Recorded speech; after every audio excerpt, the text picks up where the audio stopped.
We were having a discussion about the housing markets. Many of the questions very applicable to myself about how to know when it's the right time to buy. Like, how do you know these things? It feels like there will be like lower house prices with higher interest rates. And then sometimes it'll happen where you'll get higher house prices with lower interest rates. And then as of recording this, it feels like high house prices with high interest rates. And so the question here is there a balance or is there a sweet spot? What is causing that? And is there a sweet spot? Really what you're looking at is, and if we're going to oversimplify it, the correlation between demand and supply in the housing market to interest rates and what the prices of the house are going to be. Not supply and demand? Not supply and demand. We're demand and supply in this house. We are demanding. Demanding supply. Because there is no supply right now. There is no supply.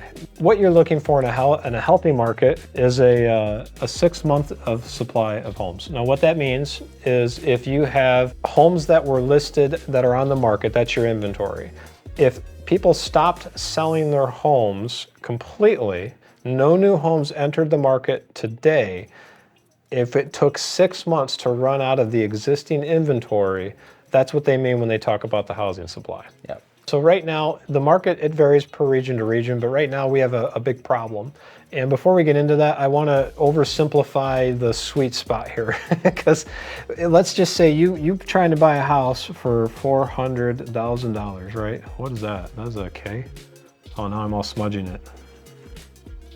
Oh, you're going to draw out what's wrong with my handwriting. Let me help you. Kind of, sort of not really legible, but so you're going to buy a house for $400,000, right? So interest rates are high. People can't afford the house. So what happens is this house now is a $390,000 house. We've got a record number of homes reducing their prices in this region. So this home is now $390,000. And if the interest rates are high, it's still unaffordable. So let's just say the Fed does a pivot. They say, okay, let's lower interest rates. Well, that means that your loan is cheaper. But if the house is $400,000 at a lower interest rate, or it's $390,000 at a higher interest rate, you're basically paying the same thing. So long story short, this part is a very complicated answer, which for you personally buying a house doesn't matter.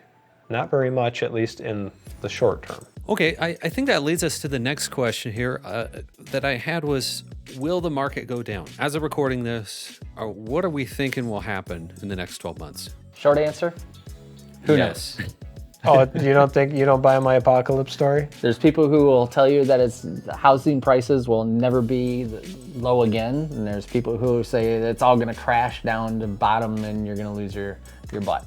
I thought you had a crystal ball to predict this, didn't you? I do, but come find out it was a bowling ball and it wasn't really crystal. Not really crystal. But you can take the data and the information that you have at hand to get a very educated guess whether or not it's going to go up or down. Yeah, and if you go to YouTube, welcome to YouTube, there's just a ton of people out there telling, hey, the market's going to crash. And 6 months later, hey, what happened to the market crash? It didn't happen.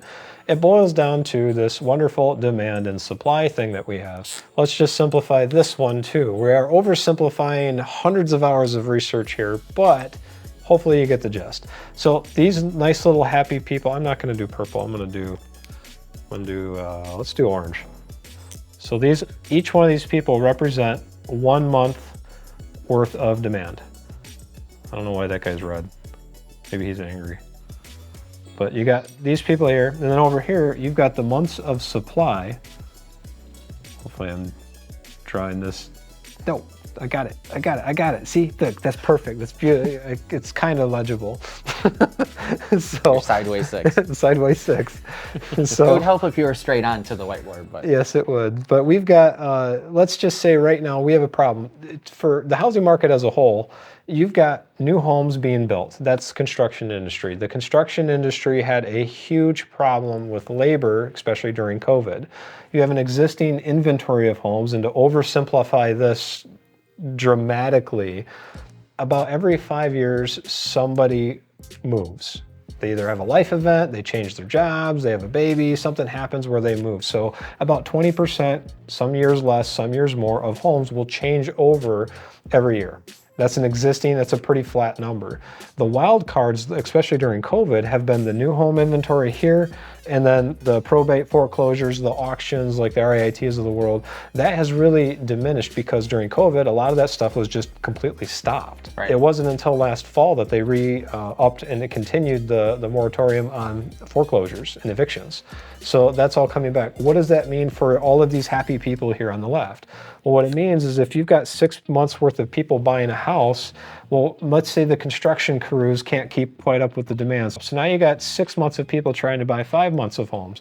Well, probate is backlogged by more than 6 months, so now you got 4 months of homes for 6 months of buyer. And then the other problem that you have is homes just quite frankly aren't affordable for most people, and there's tons of stuff out there about this, but now the homes are just either A, lingering, sitting around, or B, nobody's selling it, because why would you buy a home for an 8% interest rate that's twice the amount of payment than when you can get a house or you're living in a house that's at a 2.5%, 3.5% interest rate from before. So people are just sitting on stuff. So to simplify the whole thing, right now we have, in some markets, less than 3 weeks of inventory. Here where we live in Michigan, we have about a month and a half. So maybe it's like a half of a, here, I'm gonna try to, oh my goodness. Yep, all right, well that house kind of needs some, it's a fixer-upper. So, but right now, I mean, think about it, you got 6 months of people trying to buy 1 month of inventory. There's just no homes available. So in summary here, we're looking at, as of recording this, it's potentially not because the supply isn't keeping up with the demand. For the foreseeable future, homes are still very unaffordable, and my crystal ball / bowling ball is kind of murky.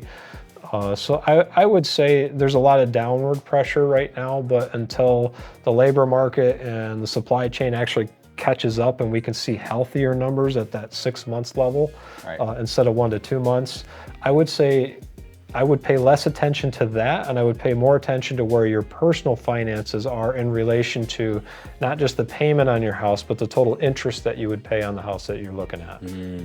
I feel like that segues perfectly into the next question I had here. How would I be finding something right now? Would I be using a realtor? Would I not? I would say you should use a real estate agent. What do you think? I tend to look for myself to see what's out there, because you could go on Zillow and different sites, and you could even go on MLS as a guest and look. But if you're going to buy or sell, you should use a realtor, unless you are up on the forms that you need, getting inspections and all the things that go into buying and selling a house. Save yourself the headache, pay the 3%. You'll thank us for that. And our first go around with this, we actually all agreed on a few things here. Was before you talk to the real estate agent, you need to know a few things ahead of time. And it's good to look on your own to know what the heck you want first. Because whatever you tell the real estate agent the number is, like I can afford a $500,000 house, they're gonna show you a $550,000 house. Right. And you're gonna like it. Yeah. Because if you go down to $300,000 that you can afford, you're not gonna like that house as much as the $500,000 or the $550,000 house. So know that number. I mean, you're really gonna wanna know that budget that you can actually afford. Right, and also the bank is probably going to say, okay, you can get a $550,000 loan, but you shouldn't get that $550,000 loan because you can't afford it. If something happens, you might be able to make the monthly payments, but if something happens and you have to spend on something else, you're not gonna be able to afford that payment anymore because it's at the top of your budget. Yeah, once you know the hard numbers and you know what it is you want, then you could probably go to a real estate agent, I would say. Yeah, I agree. And you'd want to be firm on those numbers. That's how I understand it. Yes. Don't let them talk you up. Yeah. They will try. Okay, I think that brings us to the next question here. How much home should I buy really? Like, how would I know that it's a good time for me to buy? Those are kind of combined there. Like, how much should I buy? We kind of we answered a bit of that, but then the secondary part being, how will I know it's a good time for me? It's a very personal answer. Like, people will get into macroeconomics and all of the things that go along with this. There's a couple things you're going to want to know. You need to write out, oh my goodness. Yeah, okay, you do it then. So you need to write out your income versus your expenses. What that means is you need a budget. You need to know how much this thing is going to cost you. So therefore you need to know what your expenses look like and what your expenses would look like when you buy the house.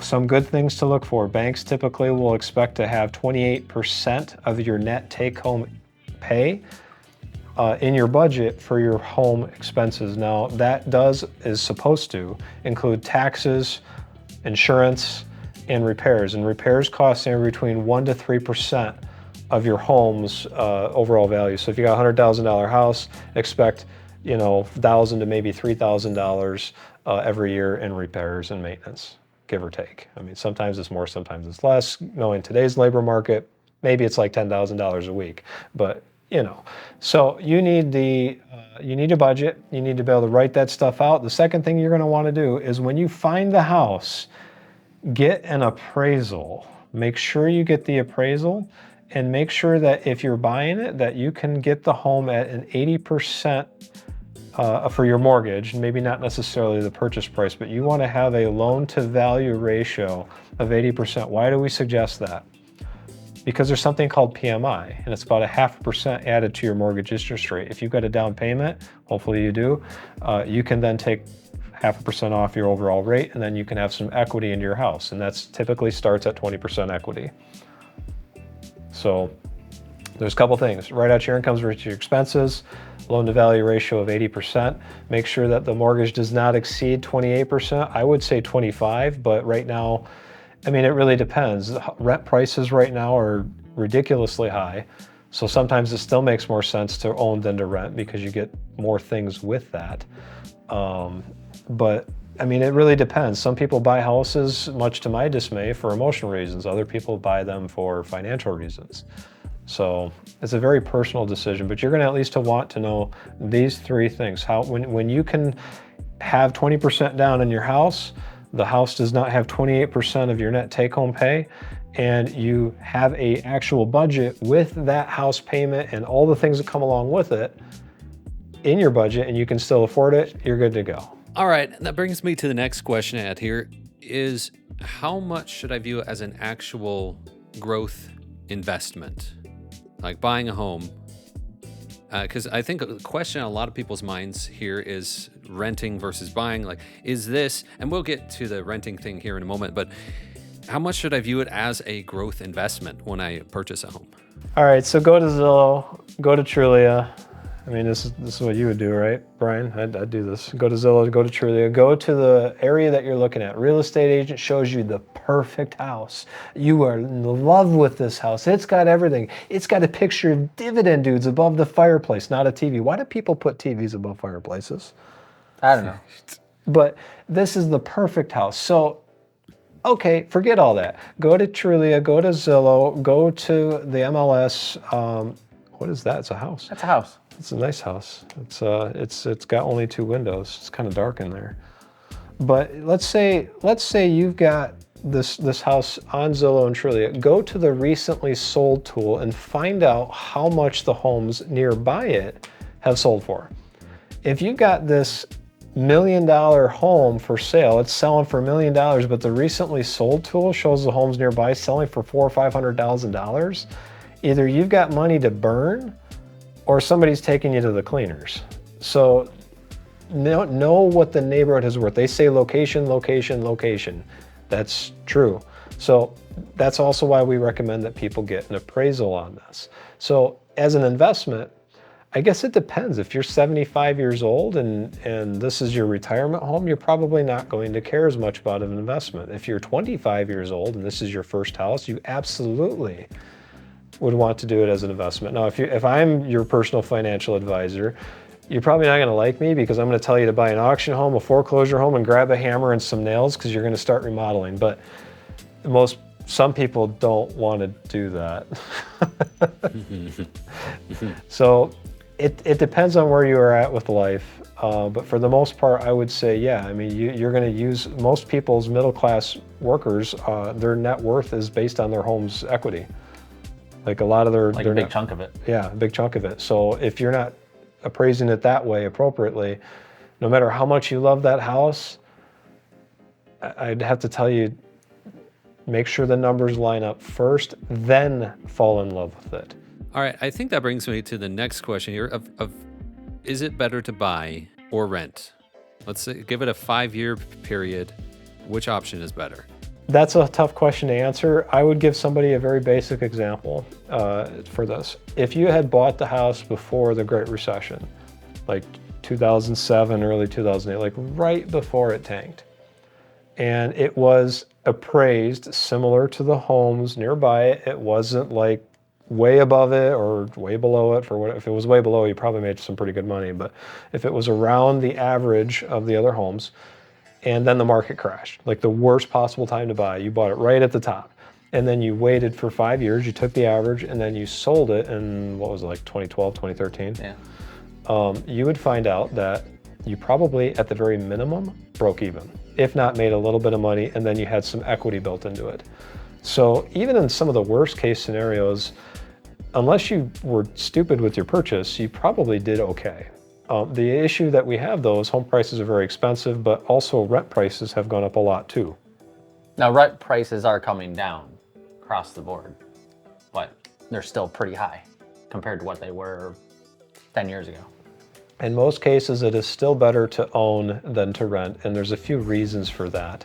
When you own, you're building equity. If you rent, you're building your landlord's equity, and the value of that equity is going to go up based on just inflation. The Fed's job is to manage that. So you're going to have a naturally appreciating asset in that case. There's tax advantages to that too. So if you pay property taxes on that house, you can make that as a tax deduction at the year end. So there's You can deduct your rent. in some cases. Yeah. Some cases. Now, I would make the argument, and Tom doesn't like this argument, that if you are short term, there's nothing wrong with renting short term.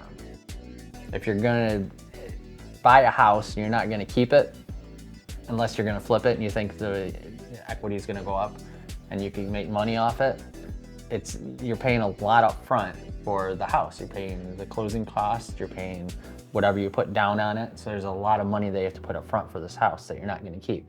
So if you're waiting for the housing costs to go down and the market to equalize, I don't have a problem with renting. Find a good priced rental or a land contract if you can, and rent until the house's prices go down in the area that you're looking at. You're wrong, Brian.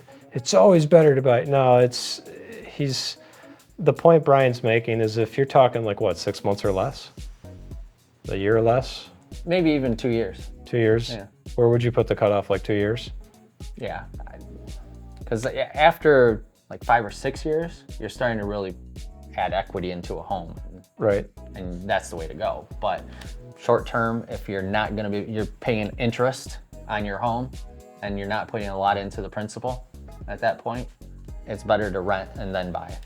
There's another point to this too, that renting could potentially be better.